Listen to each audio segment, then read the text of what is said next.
Why is it that it's always in the last place you ever think to look?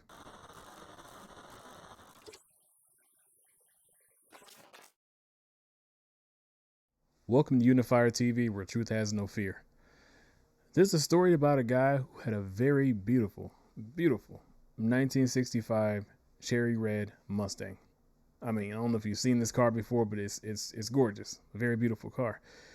But see, the thing is, every time someone would see this guy either wiping the car down or taking it for a wash or just going to a local grocery store, post office, whatever, people would compliment him on this car, no matter where he went. Of course, I mean, it's a beautiful car. Someone's going to say something. Even if you're not a car buff, you're going to say something about this car. It's beautiful. But see, the thing is, the guy's reaction was always different than what people would expect. When people would compliment him, you know what? It's all right. It's okay, I guess. I mean, all right. So people couldn't understand his nonchalant attitude, his ways that seemed unappreciative or like he was rude or something like that. A lady comes up and says the same thing. I know I'm normally not into cars, but this is beautiful. So guy's reaction is, I mean, sure, sure it is. Beautiful. All right, cool. It's beautiful. What people look inside the door to figure out why this guy didn't like it. They would look open the doors, check the stereo. Stereo's great. Check the tires. Tires are in mint condition. Just windows are intact. People are just looking at everything with the car. Car looks great. Why doesn't this guy appreciate this vehicle? What's the deal? Give it to me if you don't appreciate it. Every single time someone asked to look at the car, he would let them look at it. But see, what is one place that people never cared to look? They never cared to look under the hood. Someone compliments him again, and the guy just lost it, blew up on him. The guy comes up and said, "Man, it's a beautiful car. All right, hey, look. Okay, it's beautiful." So the guy said, "You know what? You want to see something that's not so beautiful?" So the guy, people never asked to look under the hood. The old man walks around the front, flips up the hood.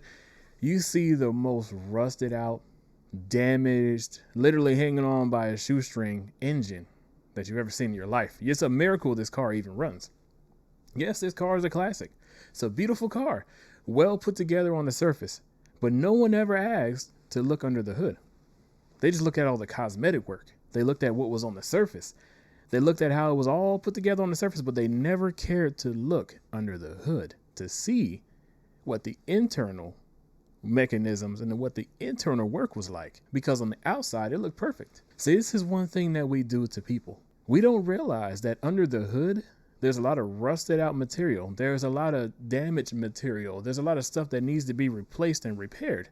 But we're so busy focusing on the surface that we don't care to really figure out what makes people tick and why people respond the way they do and why people have the certain attitudes they do when they walk around.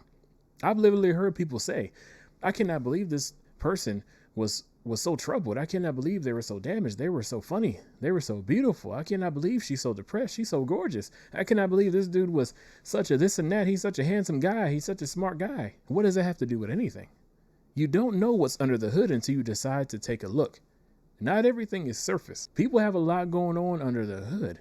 And if you care to take a look sometime, you can gain a very big understanding as to why people are the way they are and why certain things play out the way they do.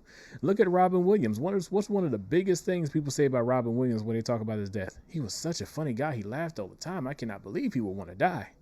You don't know what was going on under the hood. Some people laugh as a coping and healing mechanism. We don't know what he had on under his hood.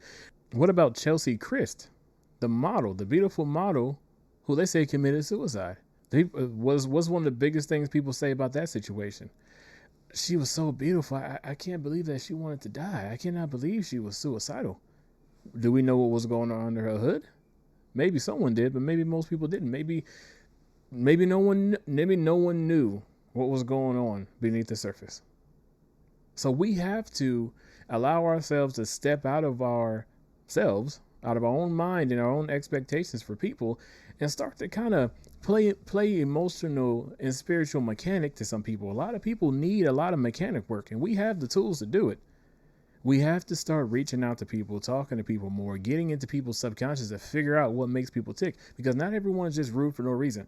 Not everyone is just snapping at you all the time or a recluse and crazy. Some people's completely surprise you with certain actions like suicide, lashing out, snapping, doing crazy things because no one ever took the time to figure out what was going on under the hood. They always looked at the surface. What could be the problem with someone with so much money? What could be the problem with someone with so much beauty? What could be the problem with someone with so much talent? There's a lot of problems. But until we take the time to step outside of ourselves and learn about someone else, we're going to have surprises all the time where people are doing and saying and snapping things that we just never expected. So today, take the time to play mechanic because you never know what lies under the hood.